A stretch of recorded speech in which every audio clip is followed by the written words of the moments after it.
is Top Story with Evans Mensah.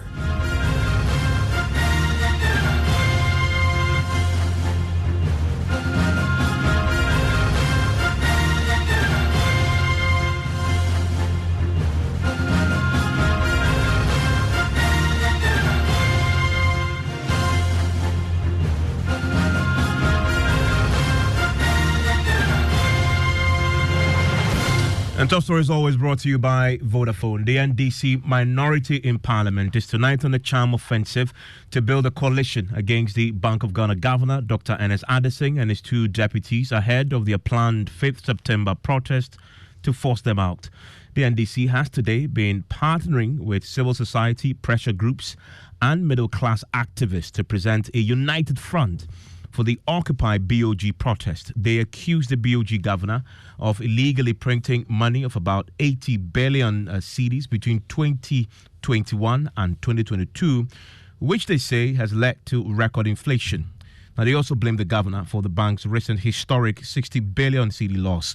The leadership of the minority have been meeting with the police today. Now, Joy News understands the leaders have rejected alternative routes suggested by the police for the protest. More on that shortly. But first, the deputy minority leader, Emmanuel Amakofibwa, has been addressing the press after that closed-door meeting with the police. Of our intention to protest, to express our revulsion on the illegal printing of money at the Bank of Ghana and the malfeasance that has been reported in the 2021 and 2022 financial report of Bank of Ghana. Acts that has resulted in impoverishing close to 1 million Ghanaians. As law-abiding citizens, we wrote to the police service to inform them of our intention to protest on the 5th of September. We provided them a detailed route of the path that we will go through during that protest. We were invited by the Ghana Police Service. We were joined by civil society organizations, Arise Ghana, and our comrade Bernard Mona were received warmly by the police service. We engaged in very constructive discussions on the planned protest. I am very happy to inform you that the engagement was very cordial. The police service made some proposals to us, and we also insisted on our proposals in terms of the route we have. We concluded the meeting that we will go through the route that we have proposed. And so everything is set for our protest, which will be joined by thousands of Ghanaians to express our revulsion at the ugly and corrupt activities that has impoverished the people of Ghana. And this will happen on the 5th of September.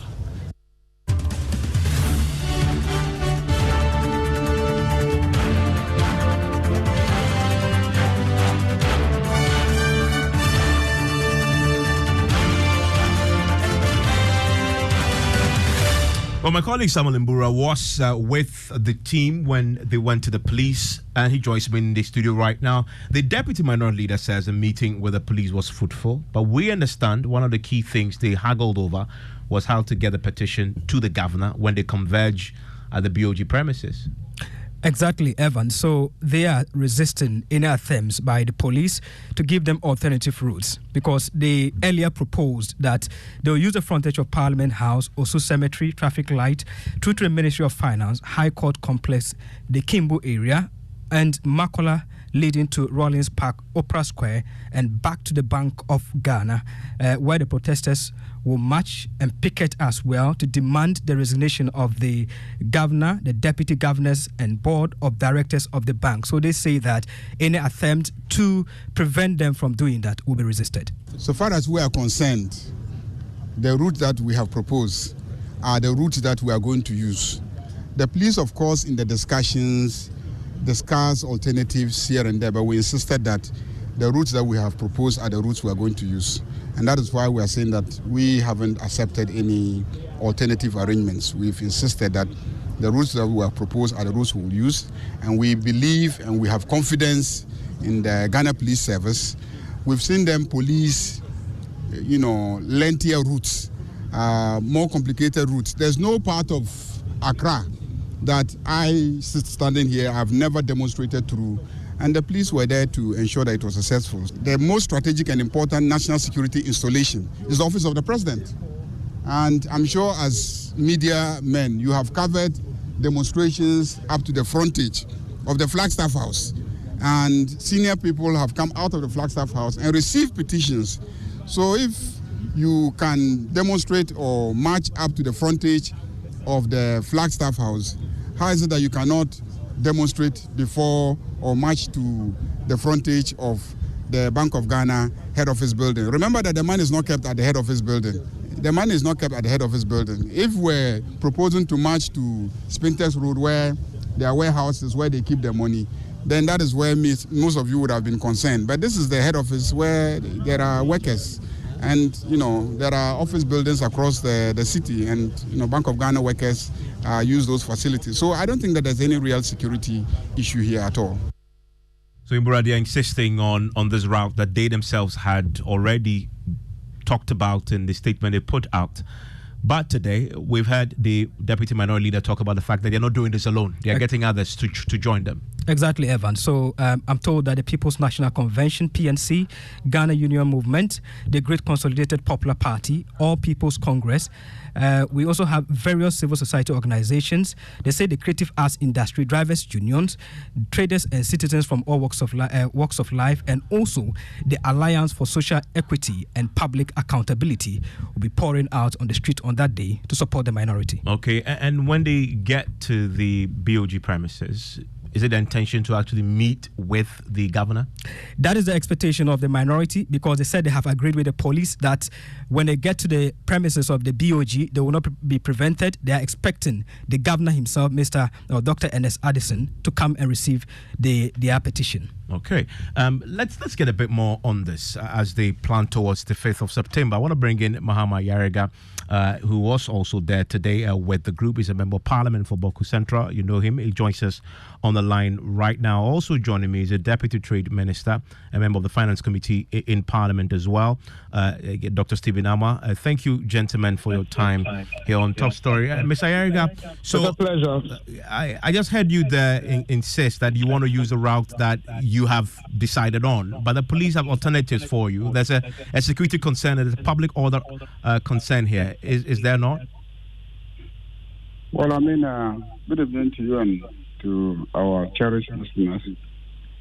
When we went to the meeting, they actually proposed that we should start from Obra Sport at the circle and march on the Adabaka route leading to the city center, and halfway through take a left turn and pass through the City House traffic lights, and then continue along that route and terminate at the Independence Square. And they said they were proposing that because of security considerations, the Bank of Ghana is a security zone and we could not march the Bank of Ghana. And then also that they didn't want us to obstruct traffic and etc. And then also they didn't want us to pass through Makola Market, because every day Makola Market tends to be busy. So we pointed out to them that if you take our route from Parliament through the court complex, Finance Ministry, and then through Kimbu, through Makola, to the Bank of Ghana building, it is a shorter route and will involve less obstruction of traffic and etc. than the route they are proposing to us to start all the way from, the circle area. And secondly, if they are concerned about Bank of Ghana being security installation, their route also requires that we pass through City House. City House is a Bank of Ghana installation. It's an office building where Bank of Ghana staff work from. So why are you not concerned about us, passing by City House, and yet you have an issue with us getting to the headquarters itself? So we rejected that proposal and insisted that we will use the route that we have proposed. And they said, well, that was their proposal, and we also insisted that we will use the route that we have proposed. You accept that in this case, the police can go to court and get an order if they indeed have genuine security concerns. They can make that case. You accept that that's a possibility? Well, I mean, that's always an option open to the police, and we are not afraid of meeting them in court. But we insist that the route that we have proposed is equally convenient. Like I indicated earlier on, there's no part of Accra that we have not demonstrated. It was peaceful, and the police were up to the task. And Ghanaians are very, civil. They will demonstrate, make their point, and disperse at the end of the day. So I don't see why they are worried about the route that we have chosen.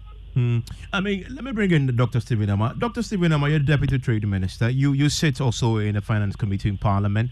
You look at the record losses that the BoG has suffered. You look at the negative equity that they have currently. Clearly, there's an issue there. Somebody must take responsibility for this. The minority is convinced that the central bank governor and the two deputies must. You support your move, that this is how you hold public officers accountable? Thank you very much. My regards to our cherished listeners and viewers this evening, and thank you for giving the country this opportunity. In the first place, my greetings to my senior. The fact of the matter is that, Evans, we should all know that what they are doing is basically to have some sort of political capital, because we're getting into next year election, and because of the political capital they really want, they went back on all sorts of activities just to get people into making arbitrary decisions and vote for them. In any case, they know that what we are talking about is a very technical issue, that if the NDC had been in government, they wouldn't have been able to offer any other alternative or even prevent or mitigate the impact of what is happening. In any case, I think the impact would have been even higher and stronger or severer than we are having. So I really don't support them too. They even understand the law and the processes even more than I do as a first time in Parliament. If you disagree with painting of man, if that is so, is it demonstration on the street that will solve it? Is it also true that the equity, the negative equity they are talking about means insolvency? They know that is not true. There are clear differences. Is it also true, or otherwise, that Ghana's central bank is the only bank that is going through this Herculean time of what it's experiencing? Have you forgotten about UK, Australia, Switzerland, all these countries, as a result of the global liquidity challenges that we are having, and we are part of, especially when we are an import-driven economy? And it's not even the first time the Central Bank of Ghana is trying to position itself in a way to stabilize our economy, which is one of its mandates. So as much as probably they might have had issues and they think they want to dig deeper and just try to find a way of understanding what is happening, they should try, not this time, to always stick to the old method of I want power. So either something is good or bad, whether the approach or the technique is the right technique available, whether what we are doing today can solve tomorrow's problem. I want power, so I will do anything. And on that grounds, I disagree with them. I don't think that is the right approach. Mama Yerga, this is purely a political point-scoring measure. You just said him there. You agree with that? Well, I mean, I am disappointed because it is obvious. You yourself, you all saw the report or the audit report on the central bank, the financial statement. It's obvious that, they've registered a loss of over 60 billion, that, they have a negative equity now. If you are the bank of last resort and you are sitting with a negative equity, if any of the banks run into a crisis today, this central bank has been so inefficiently managed that they will not be able to help that bank out of the crisis. In fact, the president is talking about going to Niger. He will not be able to afford food and fuel for the soldiers to go to Niger because he hasn't budgeted for it, and his central bank does not have any emergency fund sitting there that he can count on to even go to the Niger that he is talking about going to. This is the extent to which a central bank has been mismanaged. And as if that is not enough, in the midst of this mismanagement, this leadership, the governor and his two deputies, go and put $222 million United States dollars to construct space for themselves, for their comfort, when the banks are suffering. When the commercial banks suffered similar circumstances, the central bank shut them down. They shut them down. They arrested the owners of the bank. They arrested the managers of the banks. The board members investigated them and are prosecuting some of them. So if they could do these to commercial banks, why is that they, as the regulators that we have appointed and are paying with our tax money, somebody will tell us that we should not hold them accountable? They must be held accountable. This is how you run a country. You don't sweep everything under the carpet because you don't set a good precedent for future leaders of the central bank. We will definitely be in power one day. We are setting a standard so that future central bank governors will know that this is the standard. So I'm disappointed that but you're holding this to defend this record. You're holding the central bank governor responsible, but the economic crisis that triggered the support that he had to give to the government, and the IMF backs this up by saying they had to step in to prevent the total economic collapse. We've seen that almost 90% of the loss that he suffered is down to their participation in the DDEP, the hit that he had to take on behalf of the financial sector. Those are the hard facts. So how does he, the Bank of Ghana governor, and his two deputies take the fall for that when the problem was created elsewhere? Elsewhere where? Well, you have the finance ministry. They're not in charge of, they're not responsible for policy. Overborrowing. And it was part of the responsibility of the central bank governor to check the overborrowing. So they sat back and negligently allowed the finance minister to overborrow. And then when the IMF was coming in, the IMF said, look, you have overborrowed, and we can't come in if you have overborrowed. So you have to go and renegotiate your debts. They could not successfully renegotiate. And then the same central bank that sat back and allowed the finance ministry to overborrow then decided to assist them by cutting on whatever it is that the government also owed them. So clearly, it is this same central bank government that was supposed to hold the executive in check. That was the finance ministry in check. They failed to do that. Then they ran us into a crisis. Then again, they went in and used public money to bail them, and then unilaterally, without coming to Parliament, decided to waive all that money.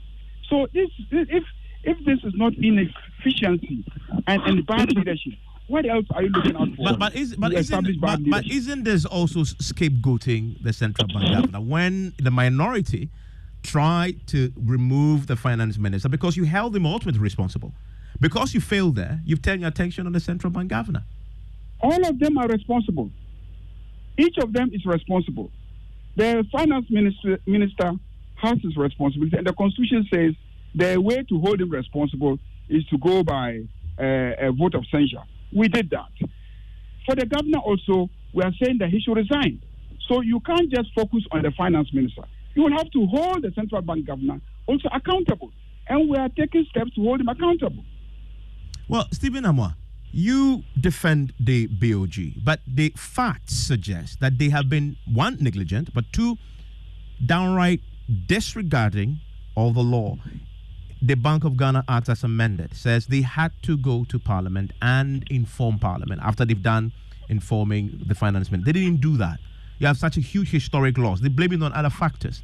But those two alone, aren't they enough for him to be held accountable and his two deputies? Evans, thank you. I hope I also get enough time to explain issues. In the first place, Evans, let's all be very honest. Raising issues I'm not saying it is out of gear that people raise issues for clarification or whatever they want, information, whatever pieces of information they want. But I just want to quote 3 things for us to see whether this is an exclusive situation that we can say that it's our bank, a Central Bank of Ghana, that is not doing well. Before I come back to what he said, I have this document from the Bank of Ghana itself, quoted from reliable sources, that they explained to us that Australia Bank, that is Reserve Bank of Australia, in their currency, they had about 37 billion losses. UK had about 150 billion pounds, and the Swiss had about 132 billion. Evans, can we say honestly that something exclusive with our bank? You're now comparing yourself to Australia and others? After they have explained even part of the exposures they had to take from, and you even said it right here, that because of the crisis, because one of the things my brothers are raising is that because of even printing of money and other things, inflation went up. Please check the global inflation. I normally like benchmarking, dealing with global inflation post-COVID is hovering around averagely 300%. 300 and over, even more. Go and check. I've forgotten the percent, but from about 1.7 something to about 10 or 9%. Go and check the differences.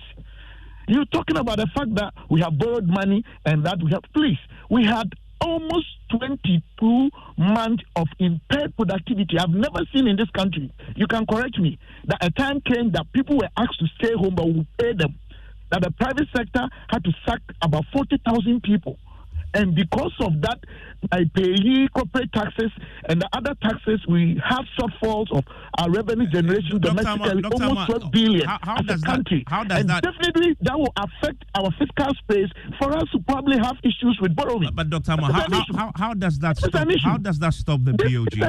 How does that stop the BoG from complying with the law that says inform Parliament when you are overexposed to the government? Come again. How does that stop the BoG from complying with the law that says inform let me come when you're overexposed?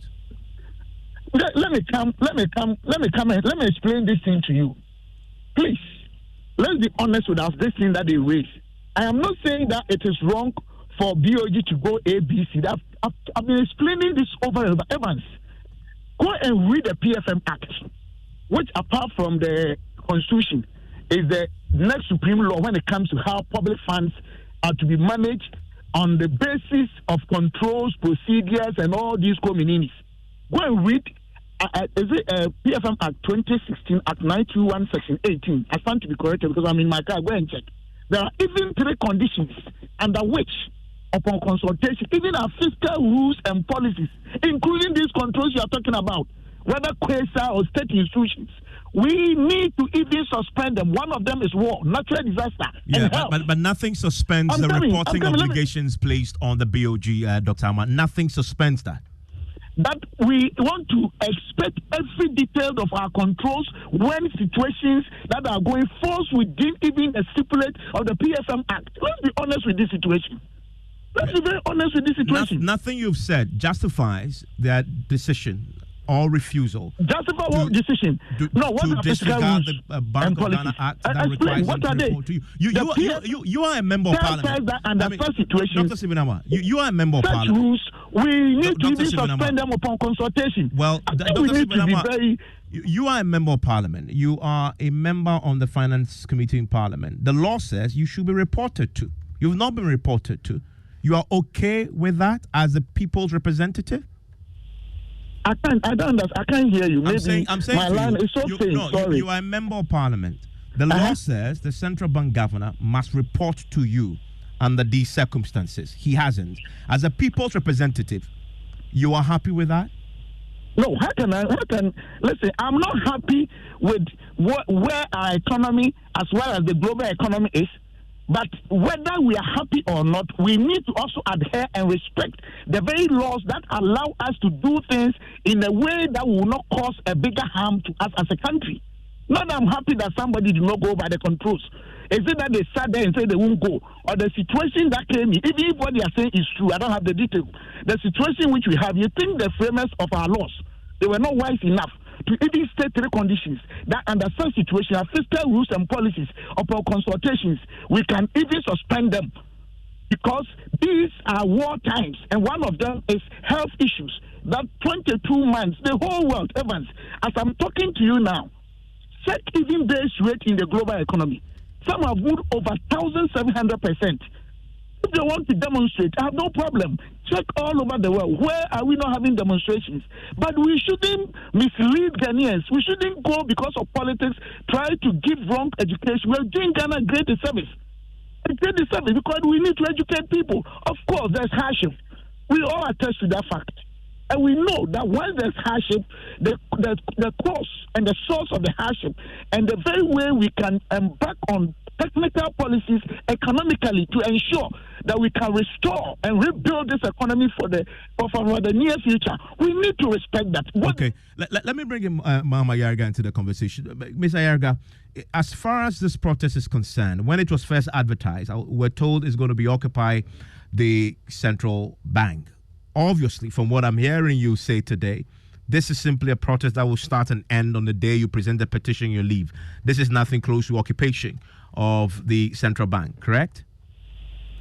No. I mean, we our letter is clear that we are going to march to the front page of the central bank and then pick it around it and present a petition. And we're very clear with the police when we met them. We know this country very well. We know that you can't go and occupy a central bank. It's branded as Occupy Central Bank, but the details and the specifics clearly state that we are marching to the frontage of the central bank, same way that in the past people marched to the frontage of the Flagstaff House and presented a petition to the office of the president. And this is on the 5th, and I've heard today that your intention is not to do this alone, but do this with others. And you've suggested that you're having civil society guys join you. But today I only saw my good friend, former PNC chairman, Bernard Mona there. That is not representative of anything close to civil society. Oh, we also had Arise come there, and then a lot of people have publicly indicated their willingness to participate in the protest march. And so we organized it, and we believe that along the line, many civil society groups who are interested will join. But basically, we're the ones who are organizing it, we the minority in parliament. I mean, Dr. Sivinama, you're obviously opposed to this. Will you organize a protest in support of the BoG? I really don't have any intention of doing it. I don't think, modern day global economic challenges, solving it, whether you're in opposition or in government, the best tool to use is to demonstrate just because you want power. I think this is the time that we need to bring all minds together and find solutions to our problems as a continent and as a country. Okay. Thank you very much, Dr. Stephen Amma. He's a Deputy Trade Minister. Where do you stand on this? Send me a WhatsApp, 055-11-11997. Go for gold and bet risk-free on the new season with Betway. Use the golden booking code found on the Betway site to bet on selected match weeks from 11th August to 3rd September and get 100% back as a free bet on any losses. You always get more with Betway. Regulated by the Gaming Commission of Ghana. No under 18. Terms and conditions apply. Betway. Bet your way. Hey, you ever buy